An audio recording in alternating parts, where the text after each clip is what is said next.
Baptist just celebrated 50 years of marriage and ministry. He has been in Charlotte for 23 years and has successfully pastored 2 churches in the area. He and his wife Madell have 5 children and 12 grandchildren.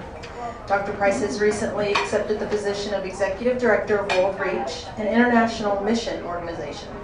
His miraculous heart transplant was 10 years ago and has enabled him to travel and speak here and abroad. Please welcome Dr. Bradley Price.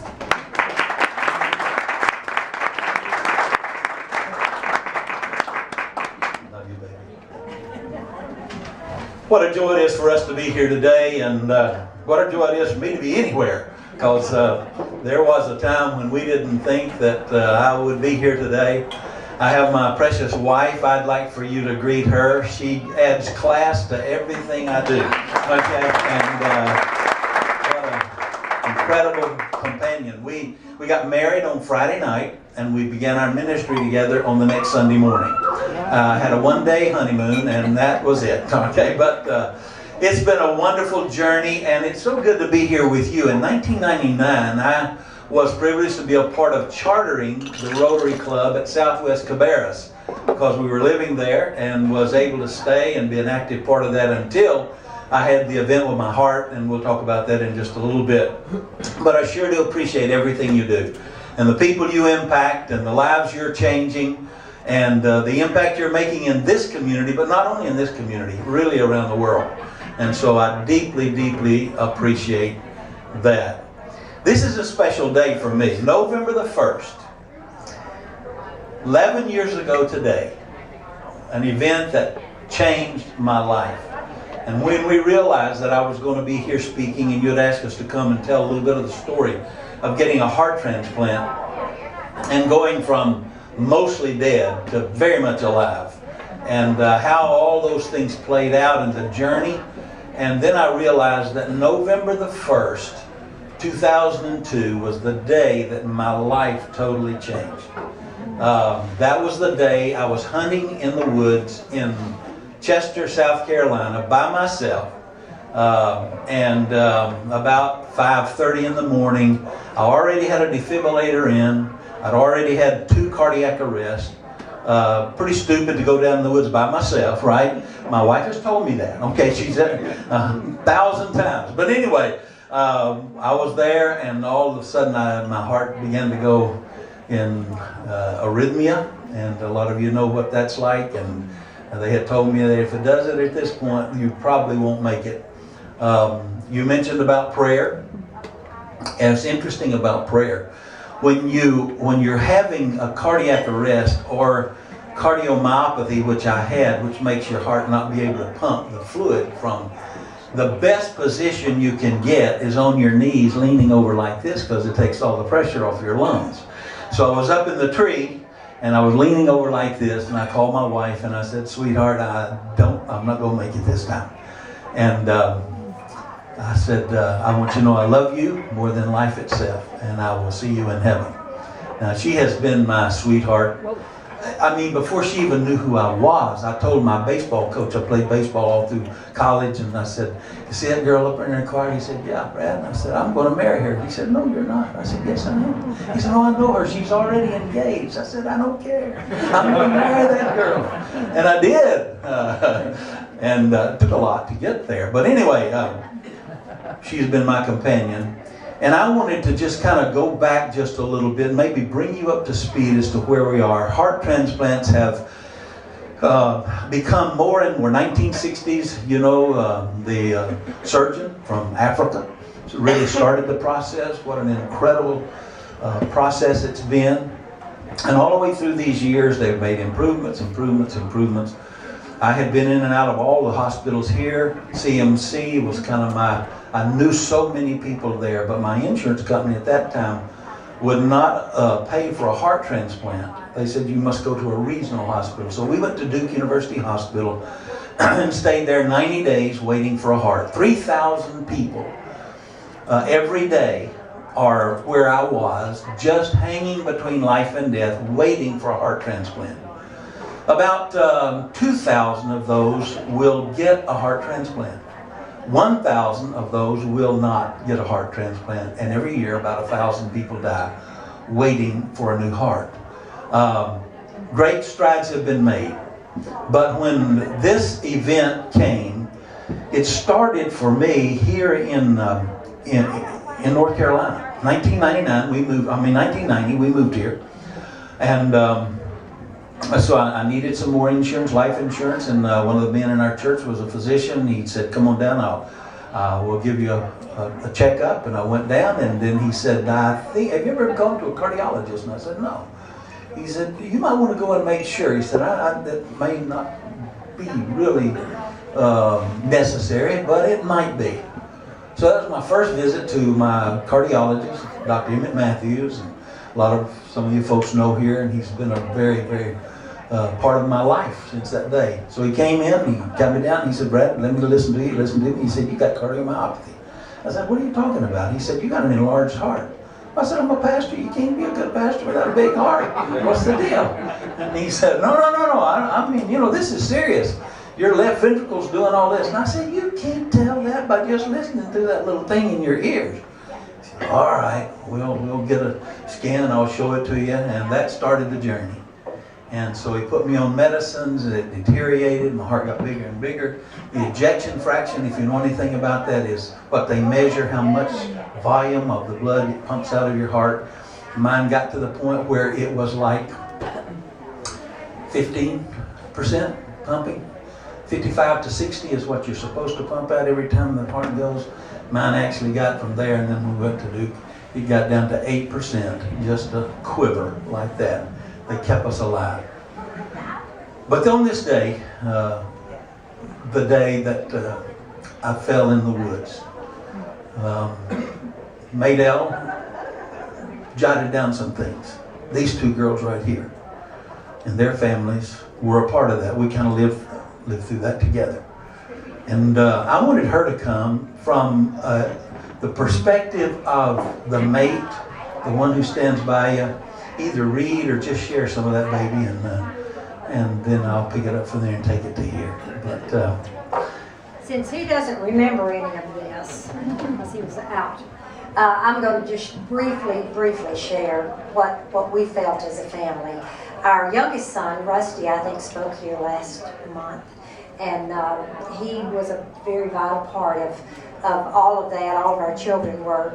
But on November the 1st, when we got the call, Rusty actually was the one who drove furiously through Charlotte traffic and got me to the Rock Hill Hospital, where it was the closest hospital at the time. We didn't know it was also rated probably the worst hospital in the region, but that's where we ended up, and God gave us amazing care. When he got there, there was 40% oxygen to his brain, and the doctors told me if he does pull through, he'll be nothing but a vegetable.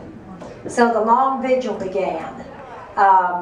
It was just amazing, and some of the words I wrote down, the long vigil, watching the numbers on the machine, trying to catch a few Z's in chairs in the waiting room, greeting friends who came from near and far, calling loved ones for a daily update, crying and pleading for God to answer our prayers, and then waiting. Those were long days. But how God answered was through our precious friends like these who stayed around the clock on their knees in prayer. People all across the world who prayed. And so we cannot take credit at all, or this hospital couldn't take credit for the miracle that we received at about 11 days later, when they called us in and said, all right, we're going to have to take him off the ventilator. We put him on life support because he had refused to have a heart transplant up until that point. So we made the decision to put him on life support. And after 11 days on that, they said, you can't leave him on that anymore. We're going to have to either do a permanent trach or just pull the plug and see what happens. And I said, well, what % chance does he have to pull through? And the doctor said, less than 1%. Our family got in the little room like you just hope you don't ever have to go to, and we made plans, and our youngest daughter was sitting over in the corner crying, and I said, okay baby, what are you thinking? She said, where is our faith in God? He's not dead yet. And there was this pungent silence in the room. And we said, you're right. We do have a big God. And we all gathered around his bed, started singing, praying again. And it was just amazing what God did. When they pulled the plug, after days of his temperature being over 106, his kidneys shutting down, they said it was going to be brain damage, the whole 9 yards, and how God amazingly, miraculously brought him through so we could get a wonderful heart transplant in Duke. So I'm going to let you tell the rest of the story because you remember it. I do remember the rest of it. But I just wanted to say, and I appreciated the prayer emphasis that was here. We've been privileged to be all over the world and share with people and help people. And Rusty was here last month and told you a little bit about some of the things that we're trying to do now. But if you've ever come to a crossroads in your life when there was no one else that could help you but God, that's where we were. And we believe in prayer because I believe that there is a God in heaven who cares about people. And I believe that God did hear and answer our prayer. There was no reason for me to live. When I woke up that morning, they had been singing. And they had been singing praise songs. And the numbers began to go up on the machines. And the nurse came running into the room and said, look, I don't know what you're doing, but don't stop. And so they got tired of singing. They just put earmuffs on my ears and started headphones, not earmuffs, headphones. And remember, I only had 40% in, oxygen on my brain. So what a great excuse if I ever forget anything. But, and so they kept that running for a long time. But when we were able to go home, stayed at home, I still began to have difficult times. I was able to come to church. Our folks had just stayed around the clock, and we were able to, after about 6 weeks, I was able to go. I preached 2 Sundays back to back. But every night about 11 o'clock, I would begin to go into some kind of difficulty. Our daughter had graduated, the one she mentioned, graduated from ASU. And she would sleep on the other end of a big sectional couch. She'd sleep over there. Madell just could not handle the trauma of every night me going into almost a cardiac arrest. My lungs would start filling up and so forth. I'd call the guys and call 911. They'd come over. I got them on a first name basis. Hey, Jim, come on in. Hey, put it in here. I need some morphine. I need some stuff. Pump me out, man. We'd throw me in the truck and we'd go down to the hospital. And so then finally they said, look, there is only one hope, and that is for you to get a heart transplant. And I said, okay. So I began to pray about that, and we were transferred from here to Duke and waited for 90 days in the hospital. My wife, we didn't know anything about heart transplants. When the doctor, she said, how long will it take for him to get a heart transplant? He's got to get back and pastor this church. I mean, we need to get this thing done quick.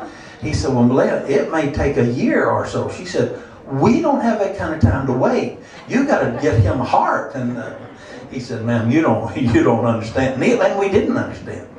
But we stayed there, and every day I got weaker and weaker and weaker. The 90 days that we were there, people on the floor some would get a heart, some would not. We began to study a whole lot about that process. And I will never forget the day, there was a week, they called and said, we think we have a heart. And so I said, okay, and we called our child, and he came, and we all gathered around, and our children, and they were there, and then about 2 o'clock in the morning, they said it's not a match. And so they had to come back. 1 week later, I got a call, and somehow in my heart I knew. God just gave me that sense. This is it.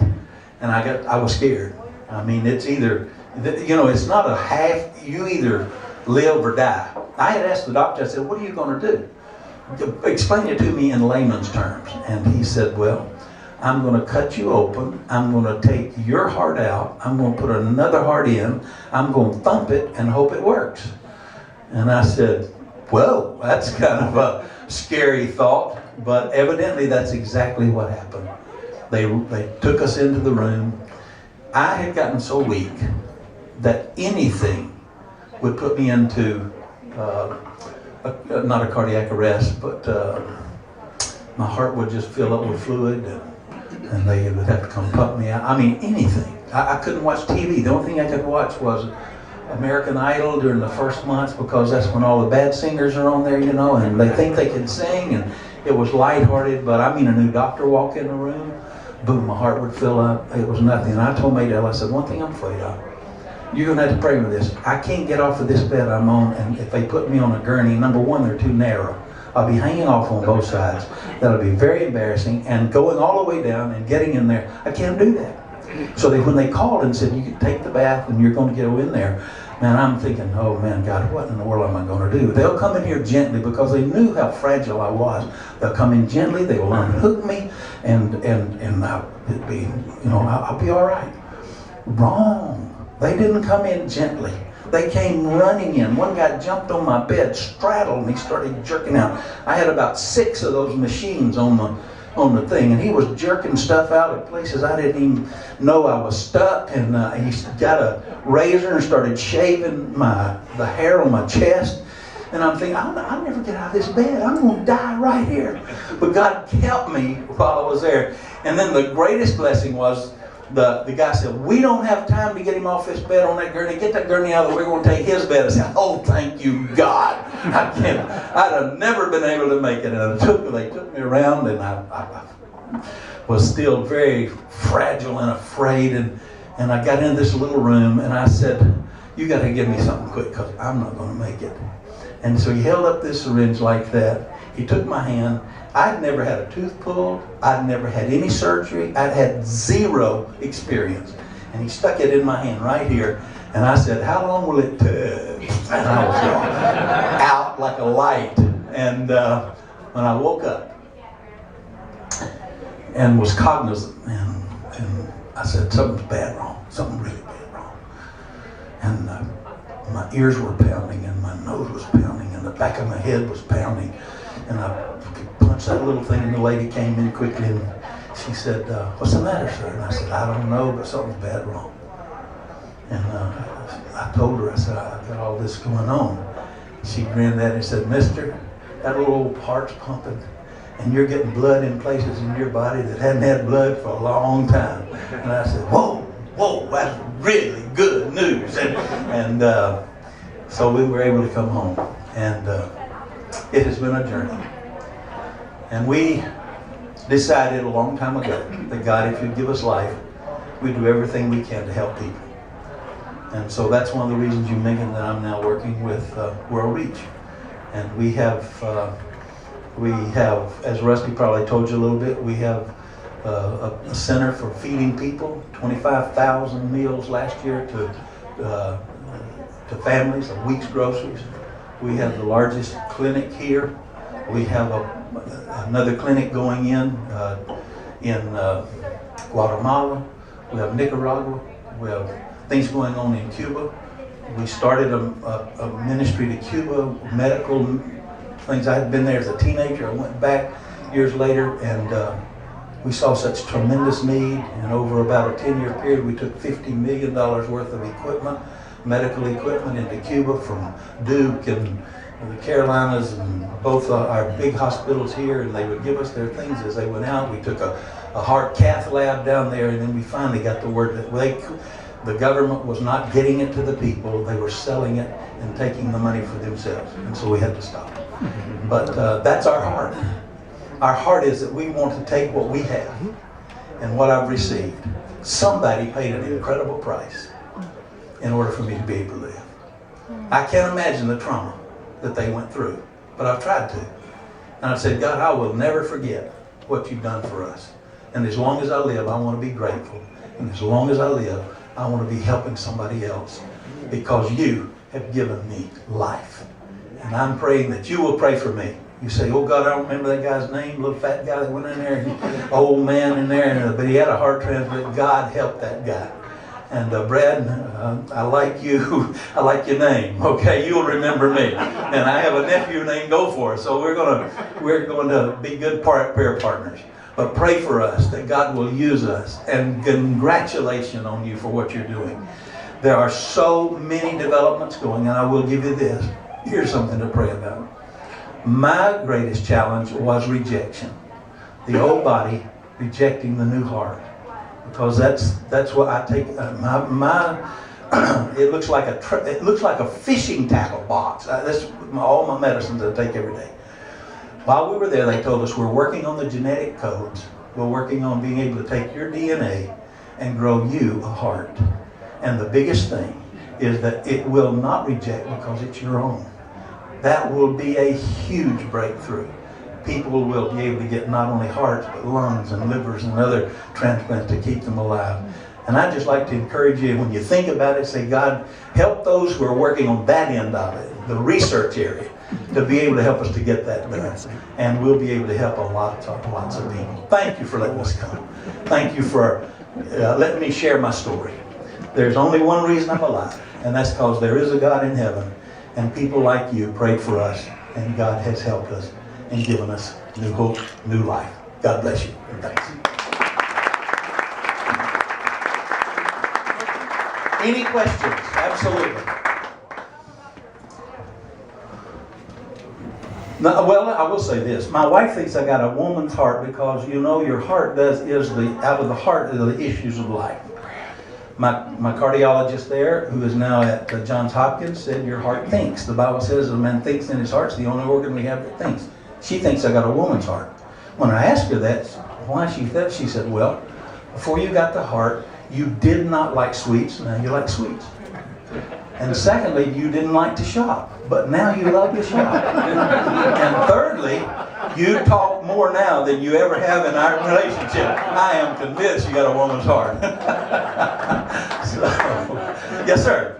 What was your initial reluctance to do the transplant when you had that initial opportunity? My foolishness was, I said, if God can't kill my heart, I guess he doesn't want me to have one. And so, you know, I was really praying, and we'd have people write us and said, you know, a friend of ours had a thing, and God healed his heart, and I thought, well, God doesn't, if he wants me to have it. But one of the doctors walked in finally at the end, came over to my house, walked in, looked me in the eye, do you want to live? I said, yes, sir. He said, get a heart, and walked out. That's all. That was the total. And so I sat there and stewed on that, but that was my reluctance. Yes, ma'am. So the donor was anonymous. You'll never be able to know who. No, it comes from UNOS, which is the group that does that. But we have written, and I appreciate you saying that. We've written just about every year. We can they will take the letter, they'll send it to the donor's family. I've tried to keep them up to date. So we're trying to use this heart for good. Here's what we've done. This is what we're doing this year. This is what we did last year. We've done that every year. So we want to do that. Yes, sir. Just like this big pitch for donors, right? This group, I don't care who is or who isn't, but we have the potential to give so much. And for us to burn that up and put it in the ground. Yes. Thank you for that. That is we did a thing at our church right after that, and we had 300 people to sign up on one Sunday to become donors because I was able to see the need. And you have life to go on living after you die. The potential. Great. Yes, sir. I assume you had health insurance, but I'm curious as to how much all that costs. Can you share that with us? It was very expensive. But again, we had a man in our church who was one of our leaders in our church who was in insurance. And when the church got my insurance policy, he came to me and said, Pastor, we're going to do this for you.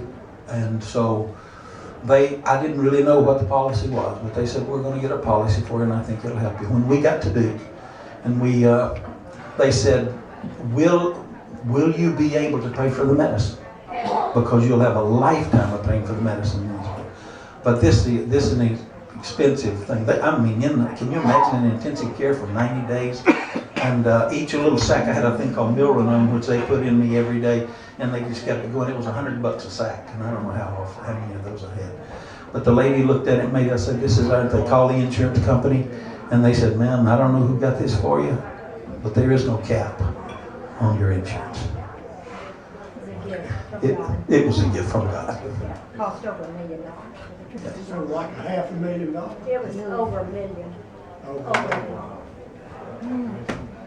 So that was, I mean, we didn't have anything to do with it. It wasn't planning ahead. It was just God knew. I guess ahead of time we'd be there.